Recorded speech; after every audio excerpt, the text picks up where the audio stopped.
স্বাগত জানাচ্ছি। আমরা প্রতি মুহূর্তে বিভিন্ন খবর নিয়ে আপনাদের সামনে হাজির হই, কিন্তু আজ একটি বিশেষ আলোচনা নিয়ে আপনাদের সামনে হাজির হয়েছি। প্রতি বছর বিশ্বজুড়ে হাজার হাজার মানুষ একটি ভয়ঙ্কর শব্দ শুনতে পান। কি সেই শব্দ? আপনার কিডনি ক্যান্সার হয়েছে। এটি এমন একটি রোগ নির্ণয় যা সবচেয়ে শক্তিশালী ব্যক্তিদেরও নাড়া দিতে পারে। কিন্তু যদি আমরা আপনাকে বলি যে সচেতনতা, প্রাথমিক শনাক্তকরণ এবং সহজ জীবনযাত্রার পরিবর্তনগুলি সমস্ত পার্থক্য আনতে পারে, তাই আজ আমরা এই কিডনি কেয়ার নিয়ে এই বিশেষ আলোচনা করব। কিডনি কেয়ার বলতে কিডনি রোগের প্রতিরোধ এবং রোগ নির্ণয়, চিকিৎসা এবং কিডনি রোগের সাথে জীবনযাপন করার জন্য প্রয়োজনীয় যত্ন নিয়ে আমাদের এই বিশেষ আলোচনা। আমাদের স্টুডিওতে এই মুহূর্তে রয়েছে নেফ্রোলজিস্ট, কনসালটেন্ট এবং transplant physiology doctor Udayan Saha. প্রথমে আপনাকে নিউজ ভ্যানগার্ডের পর্দায় স্বাগত জানাচ্ছি।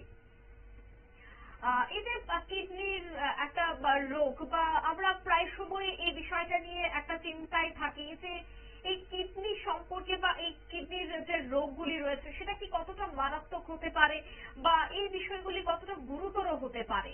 তাই আজকে যেহেতু আমরা এই সমস্ত বিষয় নিয়ে আলোচনা করব, প্রথমে আপনার থেকে জানবো যে এই রোগ কতটা ভয়ঙ্কর। ইনিশিয়াল স্টেজে আপনার সিমটমস ভীষণ কম থাকে। নর্মাল যেরকম পা ফোলা বা একটু ফেশিয়াল পাফিনেস, যেটাতে বলে মুখ ফোলা, এরকম সাধারণ সিমটমস থাকে। কিন্তু যখন রোগটা আস্তে আস্তে বাড়তে থাকে তখন সিমটমস গুলিও বাড়ে, যেরকম হঠাৎ করে ইউরিনেশন বন্ধ হয়ে যাওয়া, তারপর অল্প কিছু খেলে খিদে না লাগা, বমি হওয়া, তারপর ব্লাড প্রেশার জেনারেলি খুব বেশি বেড়ে যাওয়া, তার ফলে অন্যান্য কমপ্লিকেশন দেখা যায়। আর একটা টাইমে এসে আপনার ওই রোগগুলো আর রিভার্স করা যায় না, মানে কিডনিটা যখন একবারে ড্যামেজ হয়ে যায় তখন আপনি মানে রিনাল রিপ্লেসমেন্ট যেটাকে বলে, মানে কিডনির কাজটাকে রিপ্লেস করে, এরকম কিছু ডিভাইস ডিপেন্ডেন্ট হয়ে যান। আর এটা হলো একটা পার্ট। আর কিছু কিছু কিডনির এমন রোগ আছে যেগুলিকে আপনি আর মানে ডিভাইস ডিপেন্ডেন্ট বা রিপ্লেস করা যায় না, তখন আপনার কাছে আর কোনো অপশন থাকে না, তখন আলটিমেটলি মানুষ নিজের প্রাণটা হারায়। এবং আমি আবারও একটা বিষয় একটু সংশোধন করে দিচ্ছি, কারণ টেকনিক্যাল ইস্যুর জন্য আমাদের এই জায়গাটা একটু সমস্যা হয়ে যায়। আমি আবার একটু আপনার পরিচয়টা আবার একটু সারবো। অবশ্যই আমাদের সাথে কিন্তু আইএলএস হাসপাতালের nephrologist consultant doctor Udayan Saha, তিনি কিন্তু আবারও ট্রান্সপ্লান্ট ফিজিওশিয়ান হিসেবেও আইএলএস হাসপাতালে চিকিৎসা পরিষেবা প্রদান করে থাকেন। এবার আমি আরো কয়েকটা বিষয় নিয়ে আলোচনা করব, যে এই যে কিডনি কেয়ার যেহেতু আমরা আজ আলোচনা করছি, একেআই, আসলে একেআই বিষয়টা কি? একেআই বিষয়টা হলো acute kidney injury. Acute kidney injury মানে হলো মানে কিডনির ফাংশনটা ডিটোরিয়েট করে উইদিন আওয়ার্স টু ডেজ, মানে কিছু ঘন্টার মধ্যে কিডনিটা যে কাজটা করছে ওইটা কাজটা করতে পারে না। তো এটা জেনারেলি হয় কি, যে ওয়ার্ল্ডের কিডনির সব গাইডলাইন গুলো বের করে, ওইটা হলো আপনার কেডিও ক্লাসিফিকেশন। তো ওরা এই জিনিসটাকে তিনটা ভাগে ভাগ করেছে, স্টেজ 1, স্টেজ 2 এবং স্টেজ 3। স্টেজ 1-এ কি হয়, আপনার মানে আপনার জেনারেলি সবার আমাদের বেসলাইন ক্রিয়েটিনিন 0.9 বা 1 থাকে। তো বেসলাইন থেকে আপনার 1.5 ফোল্ড হায়ার। আর যদি ইউরিনেশন 0.5 ml per কেজি থেকে কম হয়, মানে ধরুন একজন 60 কেজির লোক যদি উনি 6 ঘন্টায় 30 ml এর কম ইউরিন পাস করে, তাহলে আমরা এটাকে বলি একেআই বা অ্যাকিউট কিডনি ইনজুরি। এটা তিনটা stage, stage 1, stage 2, stage 3। Stage 2 তে আপনার কি হয়, ইউরিন আউটপুটটা যেটা আমরা মেজার করি ওটা 12 ঘন্টার জন্য করা হয়। আর স্টেজ 3 তে একদমই ইউরিন আউটপুট বন্ধ হয়ে যায়, যেটাতে ক্রিয়েটিনিন আপনার 3 গুণ বেশি হয়ে যায় বেসলাইন থেকে। সাধারণভাবে এই সমস্যা কি কারণে হয়? সাধারণত এই সমস্যাটাকে যদি আমরা ডিভাইড করি, তিনটা মেইন মানে ইসাতে ডিভাইড করতে পারি, কারণে ডিভাইড করতে পারি। একটা হলো প্রিরেনাল, মানে কিডনির আগে, মানে কিডনি ছাড়া যে যে কারণগুলি হতে পারে। 2 নম্বরটা হলো কিডনির নিজস্ব কারণ হতে পারে। আর 3 নম্বর হলো আপনার কিডনির পরে যেরকম ইউরেটার, ব্লাডার বা ইউরেথ্রা যে পোর্শন আছে ওইগুলোর কারণে হতে পারে।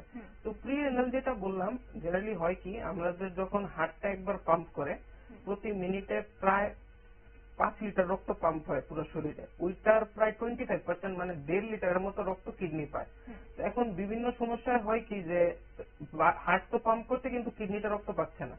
ওটা সবচেয়ে বড় কারণ হলো আপনার ফ্লুইড লস বা ব্লাড লস, কোন একটা অ্যাক্সিডেন্ট হলো, অনেকটা হেমোরেজ হলো, বা প্রেগনেন্সিতে আপনি সিজার করালেন, অনেকটা ব্লাড বেরিয়ে গেল, তো ওইটা, বা আগুনে পোড়া, থার্ড স্পেস লস যেটাকে বলে, বা ভীষণ বমি হচ্ছে, অনেকবার বমি হয়, 20 বার 25 বার, বা ভীষণ অ্যাকিউট গ্যাস্ট্রেন্টারাইটিস যেটাতে মানে আপনার স্টুলের সাথে প্রচুর পরিমাণ জল বেরিয়ে যায়, তো ওইটাতে হয় কি কিডনিতে যে পরিমাণ ব্লাড ফ্লোটা দরকার ওইটা পায় না। কিন্তু গ্রেস অফ দ্য গড যে কিডনিটা ঠাকুরই ভাবে বানিয়েছেন যে ওইটার মধ্যে একটা অটো রেগুলেশন বলে সিস্টেম আছে, যে কিডনিটা নিজের ব্লাড ফ্লোটাকে মেনটেন করতে পারে অনেক কম ফ্লোতে, মানে 25% কার্ডিয়াক আউটপুট না পেলেও কমের মধ্যে অনেকটা সময় মেনটেন করতে পারে। কিন্তু একটা সময় পর কিডনিটার ওইটা যখন মেনটেন করতে পারে না, তখনই আপনার ইউরিন আউটপুটটা বন্ধ হয়ে যায় আর ক্রিয়েটিনিনটা বাড়তে থাকে। তো এটা হলো আপনার প্রি রেনাল। 2 নম্বর হলো রিনাল। রিনাল মানে যেটা মধ্যে কিডনির জন্য কিডনির ক্ষতিটা হয়। তো কিডনি তো সংখ্যাগত একক হলো আপনার নেফ্রন। একটা নেফ্রনের জেনারেলি দুটো পার্ট থাকে, একটা হলো গ্লোমেরুলার পার্ট আর একটা হলো টিউবুলার পার্ট। তো গ্লোমেরুলার পার্টের মধ্যে যেই সব ডিজিজগুলি দেখা যায় যার জন্য অ্যাকিউট কিডনি ইনজুরি হয়, বা ওইটাকে আমরা অ্যাকিউট কিডনি ইনজুরি না বলে আরপিআরএফ বা র্যাপিডলি প্রোগ্রেসিভ গ্লোমেরুলোনেফ্রাইটিস বলতে পারি, ওইটাতে যে খুব সূক্ষ্ম আর্টারি বা ভেইন থাকে কিডনির মধ্যে, small vessel vasculitis, lupus nephritis বা আপনার আইজিএ নেফ্রোপ্যাথি, এইসব কিছু স্পেসিফিক রোগ আছে, ওগুলোর জন্য হয়। আর সেকেন্ডটা হলো টিউবুলার।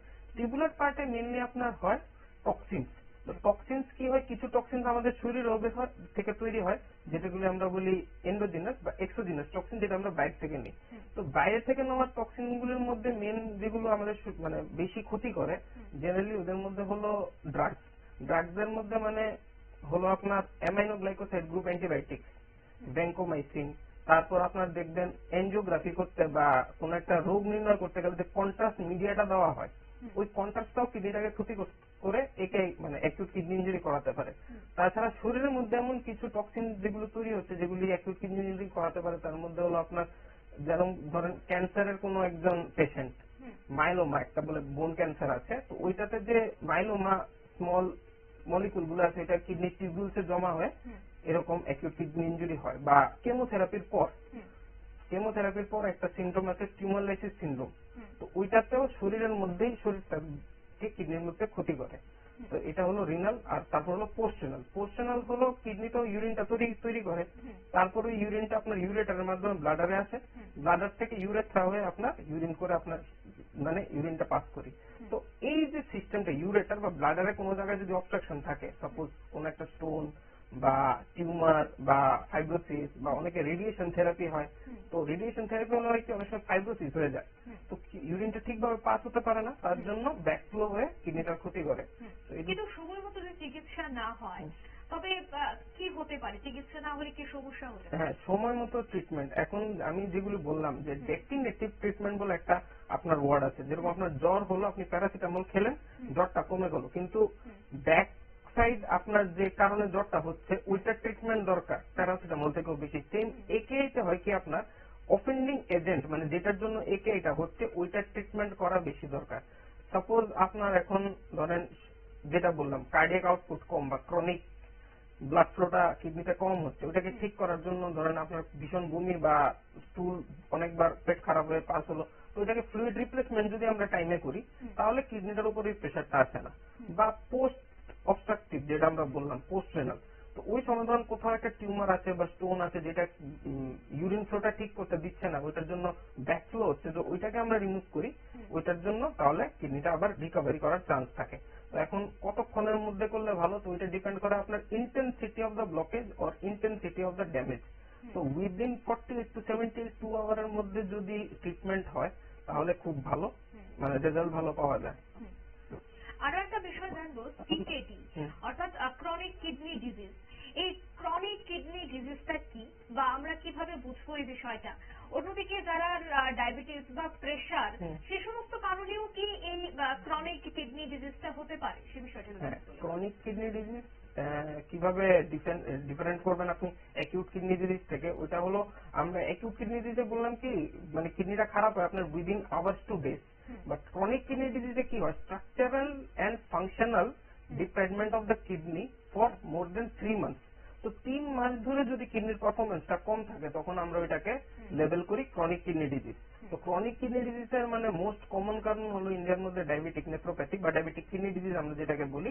তো India is the global hub for diabetes. তো this is the most common cause, মানে ডায়াবেটিসের জন্যই আপনার কিডনি রোগ সবচেয়ে বেশি হয়।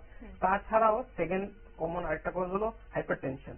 অনেকের কিন্তু হাইপারটেনশন থাকে অনেক মানে আর্লি স্টেজে, মানে 25-30 বছর থেকে, কিন্তু কোনোদিনও চেক করায় না বা কোনো সিমটম নেই, কিন্তু দেখতে দেখতে বিভিন্ন ডিকেড মানে 10 বছরের মধ্যে ওইটা সিকেডিতে টার্ন হয়ে যায়। মানুষ বুঝতেই পারে না, তখন সাধারণ হাত পা ফোলা বা পা ফোলা বা মুখ ফোলা, ডাক্তারের কাছে গিয়ে যখন টেস্ট করে তখন ক্রিয়েটিনিনটা অলরেডি বেশি হয়ে যায়, তখন ট্রিটমেন্টটা আর ওরকম ইফেক্টিভ হয় না। থার্ড কিছু জেনেটিক কজেস, যেরকম autosomal dominant polycystic kidney disease, যেটা বংশানুক্রমে আপনার ফ্যামিলি থেকে আপনার মধ্যে আসবে, আপনার থেকে আপনার ছেলেদের বা নেক্সট জেনারেশনে আসে, ওইটাতে কিডনির মধ্যে অনেকগুলো ছোট ছোট ফোরা টাইপের হয়। তাছাড়া জেনারেলি এজিং একটা ফ্যাক্টর যার জন্য ডায়াবেটিক কিডনি ডিজিজ মানে সিকেডি হয়। After every 30 years there is a chronic loss of a GFR, মানে সংখ্যাগত একক কিডনি যেটা নেফ্রন, এটা লস হওয়া আরম্ভ হয়। তাছাড়া অন্য আরো কিছু কারণ, যেরকম ওবিসিটি একটা বড় কারণ কিডনি ডিজিজ হওয়ার। তাছাড়া অন্যান্য আরো কারণ জল, মানে আমরা যে জলটা খাই কতটা পিউরিফাইড ওইটা অনেকটা বড় ডিপেন্ড করে, কারণ জলের মধ্যে অনেক ছোট মিনারেল যেগুলি থাকে সেগুলি কিডনিতে গিয়ে ডিপোজিট হতে থাকে গ্র্যাজুয়ালি। অনেক বছর ধরে লোকজন ওই মানে আনফিল্টার্ড জল খায়, তো একটা টাইমে এসে আলটিমেটলি কিডনিটা মানে সিকিডি হয়ে যায়, মানে রিভার্স করা যাবে না, ইরিভার্সিবল চেঞ্জ হয়ে যায় যেটা কিডনির মধ্যে। এবং নিউরোজেনিক যে ব্লাডার, সেই ব্লাডার বলতে কি বোঝায়? অনেকের মধ্যেই একটা প্রশ্ন থাকে, মানে কিডনি হচ্ছে এমন একটা জিনিস, এমন একটা গুরুত্বপূর্ণ অঙ্গ যে এই অঙ্গকে কেয়ার করা, যত্ন করা খুবই দরকার, কিন্তু অনেকেই বুঝতে পারেন না যে এই কিডনিকে যদি যত্ন না করা হয় কি কি রোগ হতে পারে এবং কতটা মারাত্মক ঝুঁকিপূর্ণ হতে পারে। তাই আমি এই বিষয়টা জানবো যে এই নিউরোজেনিক ব্লাডার, এই বিষয়টাও কতটা গুরুত্বপূর্ণ এবং তাৎপর্যপূর্ণ। নিউরোজেনিক ব্লাডারটা একটা শর্ট ফর্ম, এটা হলো neurogenic lower urinary tract diseases বা সিমটমস। ওখানে কি হয়, আপনার ব্লাডারটার মধ্যে একটা মহিলা ধরেন ওনার ব্লাডারে মানে 75 ml পর্যন্ত ইউরিন স্টোর করতে পারেন, আর একটা পুরুষ অ্যারাউন্ড 850 to 900 ml পর্যন্ত ইউরিন স্টোর করতে পারে।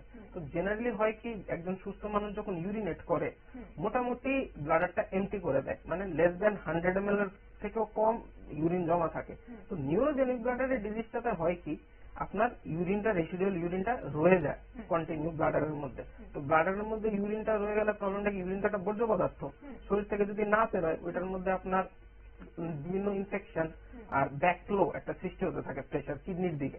তো ওইটাতে আপনার ভবিষ্যতে অন্যান্য ডিজিজ দেখা দেয়। তো নামটার মধ্যে আপনি শুনছেন নিউরোজেনিক ব্লাডার, মানে নার্ভ সংক্রান্ত ব্লাডারের একটা রোগ। ব্লাডারটা জেনারেলি কি হয়, আপনার একটা যদি নর্মাল ভাবেন একটা বেলুনের মতো, তো ওইটাতে আপনি যদি ফু দেন হাওয়া অবভিয়াসলি জমা হবে, আবার ছেড়ে দিলে বেরিয়ে যাবে। ব্লাডারটা তো এরকম ইউরিন একটা মানে সার্টেন অ্যামাউন্ট পর্যন্ত জমা হয়, তারপর আপনার ইউরিনেট করতে হয়। তো জেনারেলি হয় কি, ব্লাডারটার মধ্যে যে নার্ভ গুলো সাপ্লাই করে আপনারা দেখবেন 3 জায়গা থেকে নার্ভ সাপ্লাই আসে। একটা হলো ফার্স্ট ব্রেন থেকে, ব্রেনে একটা পার্ট আছে পন্স থেকে একটা সাপ্লাই আসছে। ব্লাডারটার আবার নিজের থেকে যে ব্লাডারটা আপনার ইউরিনটা জমা হচ্ছে ওইটা আবার ব্রেনকে মানে পাঠায় আবার সিগন্যাল। তো ব্রেনটা আবার ওই প্রসেসটাকে প্রসেস করে আবার নিচের দিকে পাঠায়, মানে আমার এখন ধরুন ভীষণ ইউরিনেশন করার ইচ্ছা হচ্ছে, আমি কিছুক্ষণ আগে জল খেয়েছি, কিন্তু আমি এখন করতে পারবো কি পারবো না ওইটা একটা করবো। আর লাস্ট হলো আমাদের ইচ্ছা যে আমরা ইউরিন করবো কি করবো না, সোম্যাটিক পুডেন্টাল নার্ভ বলে একটা নার্ভ আছে যেটা স্ফিনক্টার গুলোকে সাপ্লাই করে, ওইটা আপনার লাস্ট মোমেন্ট মানে আপনি ইউরিন করবেন কি করবেন না ওইটা ডিপেন্ড করে। তো জেনারেলি সিমটমস যেগুলো দেখা যায় নিউরোজেনিক ব্লাডারে, আপনার ইনকনসিস্টেন্সি, ফ্রিকোয়েন্সি, আর্জেন্সি, ড্রিবলিং আর মিডস্ট্রিম ক্রাইসিস, এসব কিছু সিমটম দেখা যায়। ওগুলোর মধ্যে জেনারেলি হয় কি, আপনার একটা হলো যে আপনার ইউরিন লিক হয়ে যাচ্ছে, যেটাকে আমরা বলি স্ট্রেস ইনকন্টিনেন্স, মানে আপনি ধরেন একটু কাশলেন আপনার ইউরিন পাস হয়ে গেল, বা অনেক সময় হলো আপনি রাত্রে ঘুমালেন, অনেক জায়গায় বাচ্চারা ইউরিন পাস করে, কিন্তু জেনারেলি ভীষণ কমন, বড় আলাদা বলে না, অনেক মানে অ্যাডাল্টরাও বেডে ইউরিন পাস করে, এরকম কিছু প্রবলেম দেখা যায়। তো শিশুদের মধ্যেও কি এই সমস্যা দেখা দিতে পারে বা বৃদ্ধাদের মধ্যে? কারণ শিশুদের অনেকের মধ্যে একটা মেন্টালিটি থাকে যে আস্তে আস্তে বয়স হচ্ছে তো এই ধরনের সমস্যা এখন দেখাই দিতে পারে, এই বিষয়টা এখন টেন্ডেন্সি সব থেকে বেশি। বেশি। তো শিশুদের ক্ষেত্রেও কি এই বিষয়টা গুরুত্ব সহকারে না, দেখা দরকার? শিশুদের ব্যাপারে কি আপনার টডলার যারা বলে এজ গ্রুপ 12 পর থেকে জেনারেলি আর এই প্রবলেমটা হয় না, কিন্তু যদি আপনার 12 ইয়ার্স এর পর এরকম সিমটমস থাকে বা 8 to 10 ইয়ার্স এর পর এরকম সিমটম থাকে, তাহলে ডাক্তারকে কনসাল্ট করা উচিত। কারণ ডিউরিং চাইল্ড বার্থ আপনার অনেক সময় অনেক ইনজুরি দেখা যায়, চাইল্ড বার্থ ইনজুরি, তো ওইগুলো যদি হয় তাহলে বাচ্চাটার ওই প্রবলেমটা থেকে যায়। আর বয়স্কদের যেটা বললেন, আমি যেটা বললাম ব্রেন থেকে কন্ট্রোল হয়, তো এখন কি হয়, স্ট্রোক হয় অনেকে, বা অ্যালজাইমার ডিজিজ, পার্কিনসনিজম ডিজিজ, ওইসব ডিজিজ যদি থাকে ব্রেনে, তাহলে ইউরিনটাকে আপনার কন্ট্রোল করা যায় না। আর সেকেন্ড থিং, আপনার দেখবেন অনেকে অ্যাক্সিডেন্ট হয়, রোড ট্রাফিক অ্যাক্সিডেন্ট হলো, বাইক অ্যাক্সিডেন্ট হলো, তো ওইটাতে কোমরে ব্যথা পায়। তারপর কি হয়, ওই লোকটা আর নিজের ইচ্ছা মতো ইউরিন করতে পারে না, ওকে একটা সারা জীবন ক্যাথেটার লাগিয়ে রাখতে হয়। এইসব জিনিস খুব কমন। আর যদি আপনি টাইমে থাকতে ট্রিটমেন্ট করেন, তাহলে ফিউচারে আপনার ওই বললাম যে সিকেডি বা ওইসব রোগ কম হয়। আর এইসব কারণগুলো যদি আপনি একদিকে রাখেন, মানে যদি 50% রোগ এইসবের জন্য হয়, বাকি 50% রোগের জন্য, এই সিমটমস এর জন্য দায়ী হলো আপনার ডায়াবেটিস। আপনি যত ভালো সুগারটাকে কন্ট্রোলে রাখবেন, তত ভালো এইসব এইসব রোগ কম হবে। চিকিৎসা বা নিয়ন্ত্রণের কি কোনো ধরনের উপায় আছে কি? হ্যাঁ, এবং এই সমস্যা থেকে কিডনির কি কোনো ধরনের ক্ষতি হতে পারে? কিডনির ক্ষতি হতে পারে। ওই আমি যেটা বললাম যে ব্লাডারটা কোনো সময় পুরো খালি হচ্ছে না, রেসিডুয়াল ভলিউম সবসময় যদি বেশি থাকে, তাহলে ওইটা আপনার একটা ব্যাক প্রেশারের সৃষ্টি করে কিডনিতে। আর আপনার সবসময় একটা কালচার মিডিয়া হিসেবে কাজ করে ব্লাডারটার মধ্যে, যেটা আপনার ভবিষ্যতে ক্ষতি করতে পারে। ট্রিটমেন্ট বেসিক্যালি ডিপেন্ড করে আপনার যে বললাম কোন সেগমেন্টটাতে অসুবিধা, ব্রেইনে, মেরুদণ্ডতে বা মেরুদণ্ডের নিচে যে স্যাক্রাল প্লেক্সাস বলে ওইখানে, না ব্লাডারটা নিজের মধ্যে। ব্লাডারটার মধ্যে আপনার ডেট্রুসার মাসলস দিয়ে তৈরি হয়, তো ওই মাসলটার মধ্যে অনেক সময় প্রবলেম থাকে। তো কোনো একটা ওষুধ দেওয়ার আগে এইসব ক্ষেত্রে হয়তোবা আপনি যে কোনো একটা ওষুধ খেতে পারেন নর্মাল কেমিস্ট বা ওষুধের দোকান থেকে, কিন্তু আমার মনে হয় যে একটা পুরো থরো ইনভেস্টিগেশন দরকার এটার উপর, যাতে ফিউচারে এই জিনিসটা প্রোগ্রেস না হয়, যাতে আপনার সিকেডি না হয় বা অন্য কোনো বড় সমস্যা না হয়। এবার আমরা একটু স্টোন সম্পর্কে জানবো, কারণ পরিসংখ্যান বলছে এবং WHO এর যে তথ্য, সে তথ্য অনুযায়ী, পরিসংখ্যান অনুযায়ী বলতে হয় যে বর্তমানে ভারতে কিন্তু কিডনিতে পাথর হওয়ার সংখ্যার পরিমাণ বাড়ছে, অর্থাৎ কিডনিতে পাথর হওয়া যে রোগীর সংখ্যা, তার গ্রাফ প্রতিনিয়ত ঊর্ধ্বমুখী। আর এই বিষয়টাতেও একটা উদ্বেগ বাড়ছে যে কিডনিতে কি তবে পাথর হয়ে গেছে। এবং আজকাল খুব সাধারণ যেমন একটা রোগ হয়ে দাঁড়িয়েছে কিডনিতে এই পাথর, কেন এমন হচ্ছে? কিডনিতে স্টোন প্রায় ইন্ডিয়াতে ইয়ারলি 1 মিলিয়ন পেশেন্ট দেখা যায় কিডনিতে স্টোন আছে। তো জেনারেলি 2% পেশেন্ট এরকম আছে, 1 মিলিয়নের মধ্যে 2% এরকম আছে যাদের কোনো প্রবলেম হয়, যেরকম পেটে ব্যথা বা ইউরিনারি ইনফেকশন, স্টোন জনিত। আর না হলে জেনারেলি অনেকেরই স্টোন থাকে না, পেশেন্ট নিজে বলতে পারে স্টোন আছে বা কোনো প্রবলেম হয় না, কিছু হয়। ওইটা হলো প্রথম কারণ। দ্বিতীয় কারণ, একজন সায়েন্টিস্ট ছিলেন, ওর নাম ছিল র্যান্ডাল। উনি 1930-এ ক্যাডাভারিক ডিসেকশন করেছিলেন কিডনিতে, মরা মানুষের কিডনিগুলোকে ডাইসেক্ট করে দেখেছিলেন যে 1000 বডিজ উনি ডাইসেক্ট করেছিলেন, এর মধ্যে উনি দেখেছিলেন যে অ্যারাউন্ড 600 to 700 পেশেন্টের মধ্যে স্টোন বা প্ল্যাক যেটাকে বলি ওইটা ছিল। তো এটা জেনারেলি কেন হয় বা কারণটা কি? তো সবচেয়ে মোস্ট কমন 5 ধরনের স্টোন আমাদের হয়: calcium oxalate, calcium phosphate, struvite stone, uric acid stone আর সিস্টিন স্টোন। তো ইন্ডিয়ার মধ্যে 90% স্টোন যেগুলি হয় ওগুলি হলো ক্যালসিয়াম অক্সালেট স্টোন। তো ক্যালসিয়াম অক্সালেট স্টোন আপনি নাম চাইতে বুঝছেন, দুটো মলিকুলের নাম আছে, একটা হলো ক্যালসিয়াম আর একটা হলো অক্সালেট।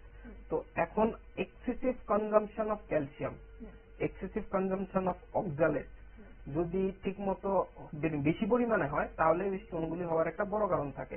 সেকেন্ড কারণ হলো হাইড্রেশনের ব্যাপারটা। এখন তো লোকজন তাও অনেকটা অ্যাওয়্যার যে জল ভালো পরিমাণে খায়, কিন্তু কিছু কিছু জায়গা আছে যেখানে ওয়েদারটা ড্রাই থাকে বা সোয়েটিং খুব বেশি হয়, ওখানে জল কম খেলে কিন্তু স্যাচুরেশন হয়, ক্যালসিয়াম আর অক্সালেট যেটা, ওইটা কি হয় আপনার সুপার স্যাচুরেট হয়ে যায়। প্রথম স্যাচুরেশন হয়, তারপর সুপার স্যাচুরেশন হয়, তারপর ওরা কি করে, দুটো মিশে একটা ছোট্ট নিউক্লিয়াই তৈরি করে। নিউক্লিয়াই তৈরি হলে ওই নিউক্লিয়াটার আশেপাশে আবার আরো ক্যালসিয়াম অক্সালেট এরকম জমা হতে থাকে, আস্তে আস্তে স্টোন গ্রো হওয়া শুরু হয়। আর একটা টাইমে যখন স্টোনটা ম্যাচিউর হয়ে যায়, তখন আর কিছু করার থাকে না। তো মেইন কারণ হলো excessive amount of consumption of calcium, excessive amount consumption of red meat, তারপর আপনার কার্বনেটেড ওয়াটার, জল কম খাওয়া, এইসব মেইন কারণ হলো অক্সালেট স্টোনের। তারপর আপনার হলো যে সেকেন্ড সেট অফ স্টোন যেটা হলো স্টুবি স্টোন, ওইটা বেসিক্যালি মহিলাদের বেশি হয়। ওইটা আপনার কেন হয়, রিপিটেড ইউরিনারি ট্র্যাক্ট ইনফেকশন। আমাদের যে ইউরিনে কি থাকে, ইউরিয়া থাকে, তো বা ইউরিয়াটা যখন ক্লিভ করে, মানে কিছু ব্যাকটেরিয়া থাকে যা ইউরিয়া ক্লিভিং ব্যাকটেরিয়া বলি আমরা, যেরকম সিউডোমোনাস, তারপর আপনার ক্লেপসেলা, ওগুলো কি করে, ইউরিয়াটাকে ব্রেক করে। তো ইউরিয়াটাকে যখন ব্রেক করে তখন ওটা থেকে স্টোন সৃষ্টি হয়, ওইগুলোর কারণে হয় স্টুবাই স্টোন। তারপর হলো ইউরিক অ্যাসিড স্টোন, আপনারা সবাই ইউরিক অ্যাসিড টেস্ট করেন। তো ইউরিক অ্যাসিডের জন্য একটা রোগ হয় খুব ফেমাস, দেখবেন পায়ের আঙ্গুলের মধ্যে ব্যথা বা গোড়ালিতে ব্যথা, যেটাকে বলে গাউট। তো লং স্ট্যান্ডিং ওইরকম যদি ইউরিক অ্যাসিড বেশি থাকে, হয়তো বা আপনার ব্যথা ট্যাথা নাও থাকতে পারে, কিন্তু ওইটা একটা আপনার ইউরিক অ্যাসিড স্টোন করাতে পারে। আর ফিফথ যেটা হলো cystine stone. Cystine stone generally একটা জেনেটিক কজের জন্য হয়, যেটার মধ্যে ইউরিনে সিস্টিন ইউরিয়া বলি ওটাকে আমরা, ইউরিনে সিস্টিনটা খুব বেশি পরিমাণে বেরিয়ে যায়, তখন সিস্টিন স্টোনটা হয়। আর অনেকের মধ্যে একটা বিষয় কাজ করে যে অপারেশন মানে একটা আতঙ্ক, যে অপারেশন সাকসেস হবে কিনা, আমি অপারেশনটা করাতে পারবো কিনা, কতটা ঝুঁকিপূর্ণ হবে। তবে এই কিডনিতে পাথর হয়েছে এবং পাথর হলে কি অপারেশনই একমাত্র উপায় থাকছে? এখন কিডনিতে আপনার স্টোন আছে, ওইটা অপারেশন করতে হবে না হবে না, এটা কিন্তু একটা ব্রড ডিসিশন। মানে একা আপনি, মানে কোন ডাক্তার নিজেও ডিসাইড করতে পারবেন না, নেফ্রোলজিস্ট। ওইটা ডিপেন্ড করে একটা টিম, মানে নেফ্রো ইউরো টিমের উপর ডিপেন্ড করে, মানে ইউরোলজিস্টের উপর।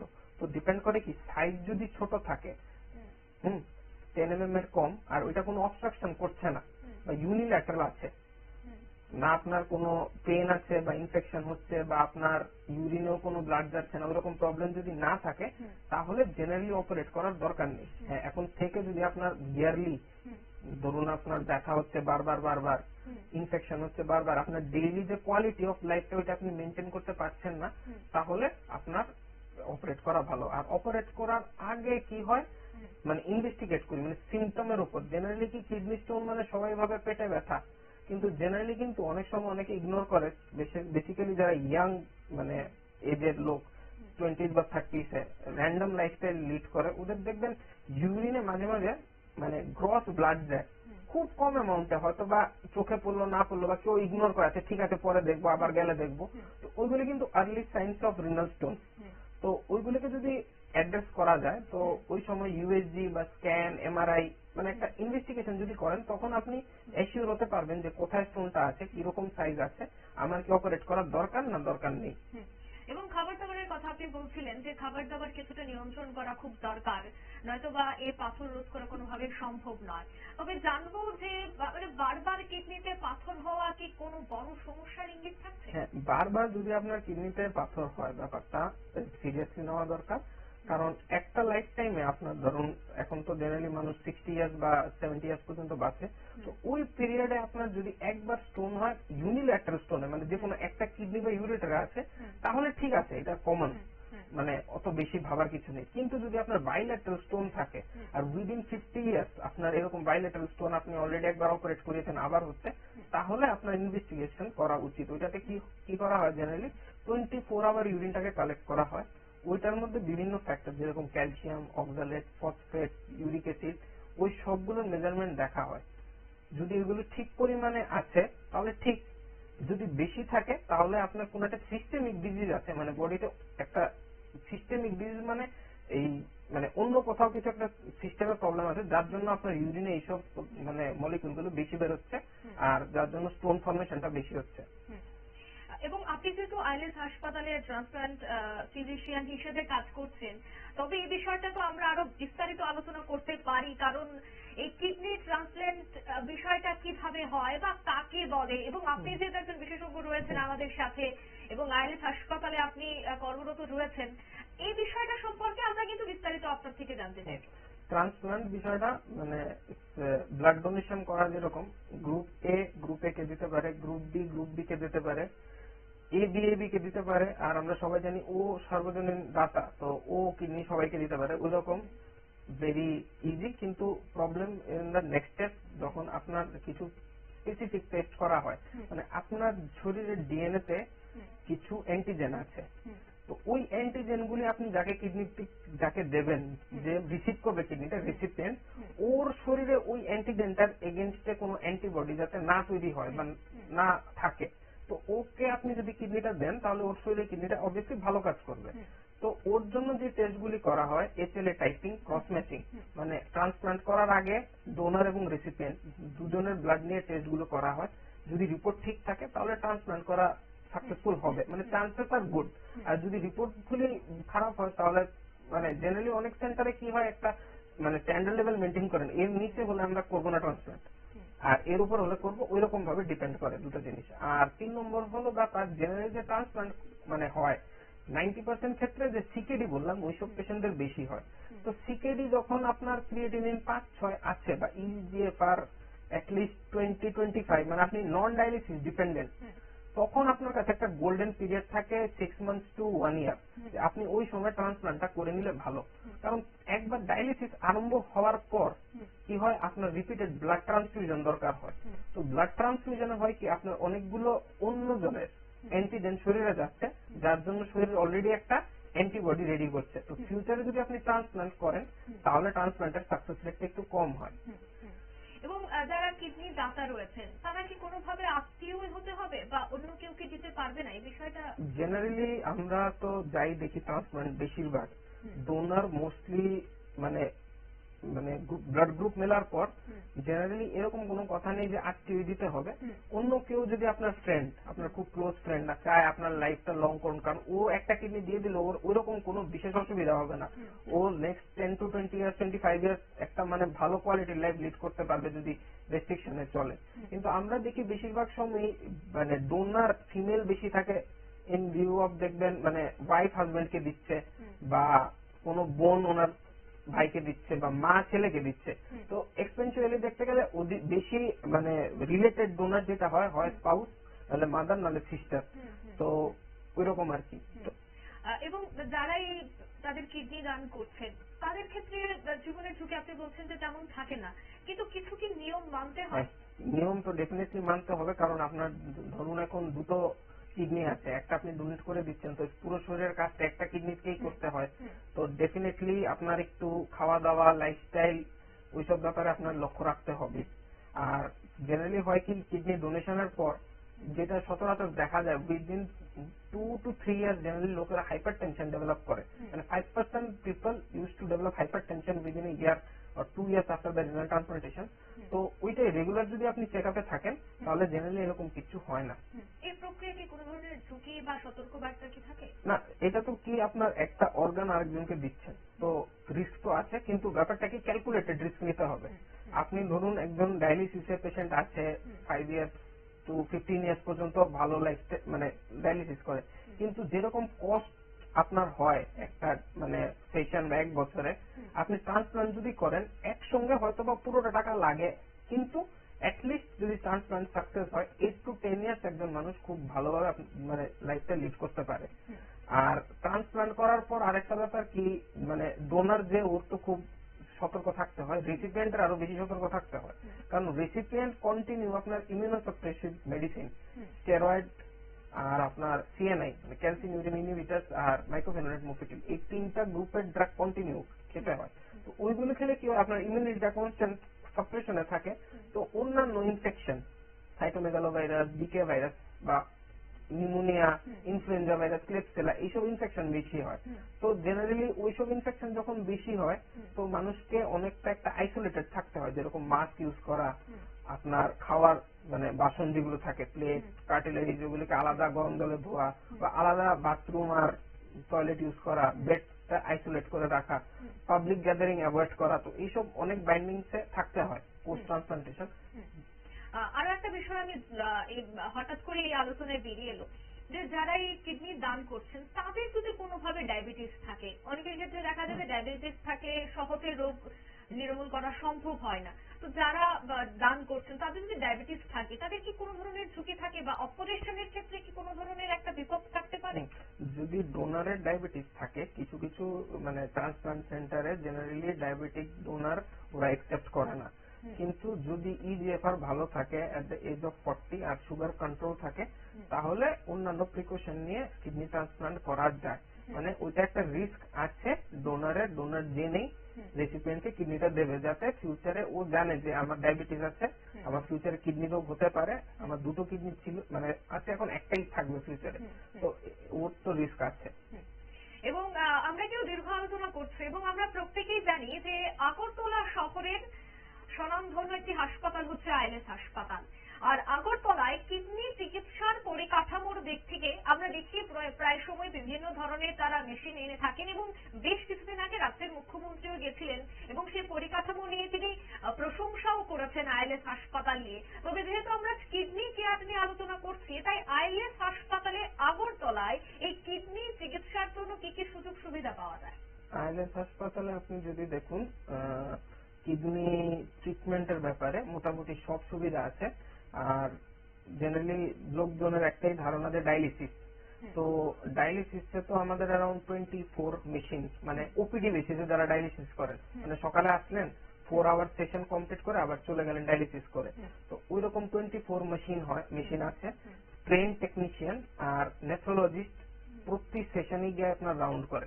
জেনারেলি ডায়ালিসিস করার সময় দেখবেন অনেকে বলে যে বিপি কমে গেছে, তো ডায়ালিসিসটা বন্ধ করে দেয়। তো আমাদের হসপিটালে কি হয়, আমরা প্রিকশন মেজারমেন্ট সবগুলো নেই যাতে বিপি কম না হয়, বা বিপি কম হলেও আমাদের আইসিইউ ব্যাকআপ এত ভালো যে আমরা ডায়ালিসিসটা কন্টিনিউ আরো বেশি করতে পারি, কারণ আইসিইউতে শিফট করা যাবে পেশেন্টটাকে। তো ওইদিকে পেশেন্টের লোকজনের একটা ভীষণই মানে সিকিউর মানে চেম্বারে থাকেন বা বিল্ডিং এ আছেন, যেখানে কিছু একটা হলে আমরা আইসিইউ ব্যাকআপ সঙ্গে সঙ্গে করতে পারছি।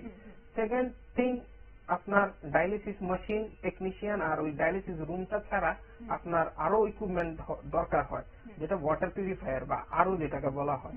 তো আমাদের এখানে খুব ভালো আরো মেশিন মোটামুটি 24/7 কাজ করছে। সেকেন্ড থিং হলো ডায়ালিসিস ছাড়া আর কি কি কাজ হয় আমাদের। আপনার 2 নম্বর কথা হলো রিনাল বায়োপসি আমরা করছি। তাছাড়া আমাদের এখানে আর কিছুদিনের মধ্যেই ট্রান্সপ্লান্ট ইউনিট মোটামুটি রেডি, আমরা even within few months renal transplant করব। হ্যাঁ, সবকিছু আছে, হ্যাঁ কিছু জিনিস নেই, ওইটা আমরা বলছি আমাদের ইচ্ছা কিছুদিনের মধ্যে ডাবল আরো মানে আলট্রা পিউরিফাই ওয়াটার দিয়ে মানে ডায়ালিসিস করার প্ল্যান, দেখি হয় কি না হয়। আর কিছু কিছু জিনিস মানে ইন্ডিয়ার খুব কম কম সেন্টারে আছে, যেরকম চেন্নাই অ্যাপোলো বা অনেক বড় সেন্টারে, ওটা হলো সিআরআরটি মেশিন। তো ওইসব জিনিসগুলিতে আমাদের একটু ড্রব্যাক আছে, but in the future, near future, we will work on it to develop all these facilities in Agartala ILS. Acute kidney injury বা সিকেটি রোগীদের জন্য কি ধরনের চিকিৎসা এবং ফলো আপ সিস্টেম আছে? অ্যাকিউট কিডনি ইনজুরির মধ্যে একটা জিনিস পয়েন্ট আমি আরেকবার উল্লেখ করে দিচ্ছি, ইনফেকশন ডিজিজও কিন্তু অ্যাকিউট কিডনি ইনজুরি হয়। যেরকম ধরেন আপনার স্ক্রাব টাইফাস, লেপ্টো, ডেঙ্গু, ম্যালেরিয়া, তারপর আপনি দেখবেন সাপে কামড় দেয় অনেককে, ওইটাতেও কিন্তু কিডনি ফেল হয়। বা আপনি দেখবেন স্করপিয়ন স্টিং, তো কি হয় কর্ণাটকা বা আমাদের এদিকে যে ওয়েস্টার্ন বেল্টটা, ওইখানে কিন্তু এইসব ডিজিজ খুব হয়। তো ওইসব ডিজিজ জেনারেলি হয় কি, আপনার উইদিন যদি আপনি 72 আওয়ার বা 48 to 72 আওয়ার মধ্যে ট্রিটমেন্ট শুরু করা যায়, যদি প্রবলেম হয় কিডনিতে, তাহলে কিন্তু রেজাল্টস আর ট্রিমেন্ডাসলি গুড। হ্যাঁ, সময় লাগে, অনেকটা সময় লাগে, প্রায় 3 weeks to 1 month সময় লাগে পুরো ঠিক হতে হতে, কিন্তু কিডনিটা আবার আপনার ভালো কাজ করে, ইউরিন আউটপুট ভালো হয়ে যায়, ক্রিয়েটিনিন আবার ব্যাক টু বেসলাইন চলে আসে, মানে আপনার ধরেন ক্রিয়েটিনিন 8, 9, 10 হয়ে গেছে ওই কিছুর পর একেআইতে, কিন্তু আবার আস্তে আস্তে আস্তে আস্তে একে চলে আসে। জেনারেলি আমরা এরকম অনেক পেশেন্ট দেখি যারা আসে মানে কোন একটা রেফারেল সেন্টার মানে দূরে কোথাও থেকে, যে আমাদের তো ইউরিন বন্ধ, বলেছে ডায়ালিসিস লাগবে, তাই আইএলএস এ রেফার করেছে। তো জেনারেলি ইউরিন আউটপুট একদম কম থাকে, আর আমরা যখন ডিসচার্জ করি এরকম থাকে পেশেন্টদের ইউরিন আউটপুট 2.5-3 লিটারও থাকে। তো এস এ পার্ট অফ আপনার হোল মানে ট্রিটমেন্ট পার্ট, যে স্যাটিসফ্যাকশনও থাকে যে একটা পেশেন্ট কিরকম এসেছে কিরকম যায়। হ্যাঁ, এখন হলো এটা সেই জায়গায় আগরতলা আইএলএস হাসপাতালে একটা রোগীকে কিভাবে চিকিৎসা পরিষেবা প্রদান এবং সুস্থ করে বাড়িতে নিয়ে যাওয়া সবটার দায়িত্বই আইএলএস হাসপাতাল রাখে। তবে এই কিডনি পাথরের ক্ষেত্রে কি সার্জিক্যাল সুবিধাগুলিও রয়েছে? কিডনি আপনার সার্জারি যেগুলি মডার্ন ফেসিলিটি আছে মোটামুটি সবগুলো আছে আইএলএস এ, লিথোট্রিপসি বা আপনার ওয়েব থেরাপি সবকিছু আছে, কিন্তু ওইটা ডিপেন্ড করে আপনার জন্য কোনটা ভালো হবে। আপনি যখন একটা ছোট বাচ্চাকে এনে অনেক কিছু খাবার দিয়ে দেন, ও খেতে পারবে না, বা একজন অ্যাডাল্টকে দিন, হি উইল ম্যানেজ। তো ওই রকম যেটা বেস্ট হয় পেশেন্টের জন্য, ওইটা ডিসকাস করে গ্রুপ অফ ডক্টরস তো ওইটা ডিসাইড করে করা। এবং রোগীরা কেনই বা এই আইএলএস হাসপাতালে কিডনি চিকিৎসার জন্য বেছে নেবেন? কি এই মুহূর্তে কাঠামো রয়েছে? কারণ অনেকেই হয়তো বা এই রোগের সাথে লড়াই করছেন এবং অনেকেই হয়তো বা আমাদের এই বিষয়টা যখন আমরা আলোচনা করছি অনেকেই পর্দার ওপারে বসে দেখছেন, তাদের জন্য একটা কি বার্তা থাকবে যে আইএলএস হাসপাতাল কেনই বা বেছে নেবে রোগীরা? একটা তো আমি বলবো যে কাটিং এজ টেকনোলজি যেগুলি দরকার একটা কিডনি পেশেন্টের জন্য আইএলএস এ মোটামুটি 80 to 90% আছে। আপনি অন কল নেফ্রোলজিস্ট 2 জন কনস্ট্যান্ট আইএলএস হসপিটালে পাবেন। মানে আপনি ধরুন কোন একটা কিডনি প্রবলেম নিয়ে গেলেন, এরকম হবে না যে আপনাকে কিছুক্ষণের মধ্যে কোন একটা নেফ্রোলজিস্ট না দেখছে। অন্য অনেক জায়গায় আপনি মেশিন পাবেন, সবকিছু পাবেন, বা কিডনি ডাক্তার পাবেন না। কিন্তু আইএলএস হসপিটালে মোটামুটি আপনি 24/7 একজন নেফ্রোলজিস্টের সঙ্গে সবসময় কন্ট্রোল করতে পারবেন।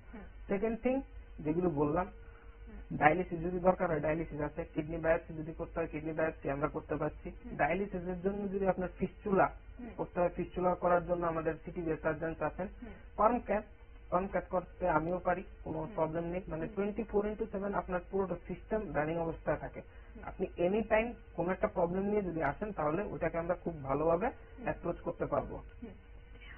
এবং আমি যেহেতু চিকিৎসককে বলা হয় যে ভগবানের আরো এক দূত, তো যেহেতু ভগবানের আরো এক দূত নিউজ ভ্যানগার্ডে রয়েছে, আমরা আলোচনা করছি, তবে এই বিষয়টা আমরা জানবো যে একটা অভিজ্ঞতা যদি আমাদের সাথে শেয়ার করেন, নিউজ ভ্যানগার্ডের সাথে শেয়ার করেন যে কোন রোগীর কথা যে আইএলএস হাসপাতালে এসেছেন এবং এখন বর্তমানে অনেকটাই সুস্থ রয়েছে। একটা ছোট্ট এক্সাম্পল, আমি আইএলএস জয়েন করেছি 1 মাস হয়ে গেছে। আমার স্কুল ফ্রেন্ড, মানে ক্লাস 11-12 আমরা দুজন একসাথে পড়তাম। ওর বাবার ক্রনিক কিডনি ডিজিজ, সিকেডি যেটা, তো ও আগরতলায় ট্রিটমেন্ট করেছে আমাদের সাথে। তারপর ওর মানে ইচ্ছা যে ও আর একটু ভালো জায়গায় দেখা, তো ও আগরতলার বাইরে এক জায়গায় নিয়ে গেছে। কিন্তু উইদিন 10-15 ডেজ ওখানে গিয়ে আরো পেশেন্টটা ডিটোরেট হয়েছে। হওয়ার পর আমাকে ও রাত্রে একদিন ফোন করে যে হোয়াট শুড আই ডু। আমি তো কিছু করতে হবে না, তুই আইএলএস আবার নিয়ে আয়। তো ওই রকম একটা কনফিডেন্স ও দেখিয়েছে আইএলএস এর প্রতি, বা ত্রিপুরার ডাক্তারদের প্রতি। ও আবার নিয়ে এসেছে। ওর বাবা বাইরে আইসিইউতে ছিলেন 15 ডেজের মতো, ওইখানে ওরা কমপ্লিট ডায়ালিসিস দিতে পারেনি। আমরা এখানে আনার পর মানে পুরো team, not only nephrologist, ICU কেয়ারে যারা আছে ডাক্তার বা অন্য কার্ডিওলজিস্ট, গ্যাস্ট্রোন্টারোলজিস্ট, সবাই মিলে আমরা পেশেন্টের টেক ওভার মানে লুক আফটার করেছি। এখন he is doing very well. আর মানে আজকে বোধহয় ওর ডেট আছে ডায়ালিসিস করার সন্ধ্যা 7টার সময়। তো ওইরকম ভাবে এখন মানে জেনারেলি এসে ডায়ালিসিস করছে আইএলএস হসপিটালে। যদিও এই কথাটার মধ্যে 1 মাসের মতো একটা টাইম, যে মধ্যে ওরা ওদের তরফ থেকে মানে অনেকটা এফোর্ট নিয়েছে, আমরাও কনস্ট্যান্টলি দিনে এফোর্ট নিয়েছি। বাট ওর বাবা এখন খুব ভালো আছে, জেনারেলি আগের যে কন্ডিশন ছিল ওইটার থেকে অনেক ভালো আছে। আর সবচেয়ে বড় কথা, ও একটা আমাদের উপর কনফিডেন্স বা ফেথ রেখেছে যে আইএলএস এর উপর, যে না ঠিক আছে আমি যদি এখানে নিয়ে যাই ওইখানে ডাক্তাররা আমাকে সাপোর্ট করবে বা ইসে করতে পারে। আমি চাই ত্রিপুরাবাসীদের জন্য একটাই কথা, যে আপনারা একটু ভরসা রাখুন দেশের ডাক্তারদের উপর। ঠিক আছে কোনো কোনো জায়গায় আমাদের একটু প্রবলেম আছে, কিন্তু ওই না যে আপনার বাইরে গেলেই সব ট্রিটমেন্ট ঠিক হবে। এবং আইএলএস হাসপাতাল কিন্তু রাজ্যবাসীর জন্য বিশেষ বিশেষ পরিকাঠামো নিয়ে তো অবশ্যই রয়েছে যারা চিকিৎসা করাতে আসেন, কিন্তু অনেক ক্ষেত্রে ডাক্তারবাবু দেখা যায় যে জেনেটিকলি এটা হয়, বা বাবা ছিল, বাবার হয়তো বা এই রোগে মৃত্যুও হয়ে গেছে, কিন্তু তারপর হঠাৎ করে দেখা গেল যে ছেলেরও তখন বয়স বাচ্চাকে, ছেলেরও এই রোগটাই ধরা পড়ে। সেক্ষেত্রে দেখা যায় যে বাবার মৃত্যুর পরেও এই যে জেনেটিকলি ছেলের শরীরে চলে আসা, এই বিষয়টা নিয়ে এখনো মানুষ সচেতন হয়নি যে জেনেটিকলিও আসতে পারে শরীরে এবং প্রতিনিয়ত একটা টেস্ট করা দরকার। কি বার্তা রাখবেন এই বিষয়ে? জেনারেলি যাদের মানে ফ্যামিলিতে প্যারেন্টসদের ডায়াবেটিস আছে বা ডায়াবেটিস কিডনি ডিজিজ আছে, তো জেনারেলি ফার্স্ট ডিগ্রি রিলেশনে যারা পড়েন ছেলে বা মেয়ে, তো ওদের তো হবার চান্স খুব বেশি থাকে জেনারেলি। আর যাদের টাইপ 1 ডায়াবেটিস থাকে ফ্যামিলিতে, ওদের তো ছেলে মেয়েদের আরো বেশি চান্স থাকে। তো জেনারেলি এইসব জিনিসগুলোকে আপনার চেক করার জন্য এট দ্য এজ অফ 30 আপনি ইয়ারলি একবার যদি হেলথ চেক আপ করান, জেনারেল নর্মাল, আমি বলছি না যে আইএলএস আসতে হবে, বাইরে কোথাও একটা করান নর্মাল একজন ডাক্তারের কাছে, at least BP, sugar, creatinine, liver function test, তাহলে কি হয় আপনি জানলেন আপনার শরীরের অর্গান যেগুলো কাজ করছে ঠিকভাবে কাজ করছে কি করছে না। তো আপনি ওই জিনিসটার উপর যদি টাইমে ওষুধ খান বা কন্ট্রোল করেন তাহলে ভালো থাকবেন। বা জিনিসটা ধরুন আপনার বাবার 60 বছরে হয়েছে, আপনার ধরুন 70 বা 75 বছর বয়সে হলো, তো প্রোগ্রেশনটা আস্তে স্লো করা যায়। একদম।